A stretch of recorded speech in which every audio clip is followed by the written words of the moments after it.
بسم اللہ الرحمن الرحیم۔ السلام علیکم۔ اپنے عقائد و اعمال درست کیجیے۔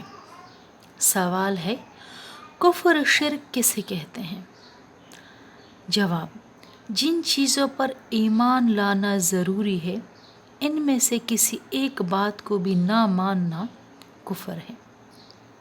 اب ایمان کن باتوں پر ضروری ہے؟ اللہ تعالیٰ پر ایمان، اللہ تعالیٰ کے فرشتوں پر ایمان، آسمانی کتابوں پر ایمان، پیغمبروں پر ایمان، آخرت پر یقین ایمان اور اچھی بری تقدیر پر ایمان۔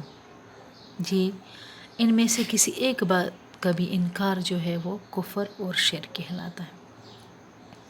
مثلاً کوئی شخص خدا تعالیٰ کو نہ مانے یا خدا تعالیٰ کی صفات کا انکار کرے، یا 2-3 خدا مانے یا فرشتوں کا انکار کرے، یا خدا تعالیٰ کی کتابوں سے میں کسی ایک کتاب کا انکار کرے، یا کسی پیغمبر کو نہ مانے، یا تقدیر یا قیامت کے دن کو نہ ماننے، یا اللہ تعالیٰ کے واضح احکامات میں سے کسی ایک حکم کا انکار کرے، یا رسول اللہ صلی اللہ علیہ وآلہ وسلم کی دی ہوئی خبر کو جھوٹا سمجھے، تو ان تمام صورتوں میں آدمی کافر ہو جائے گا۔ اللہ تعالیٰ ہمیں کفر سے بچائیں۔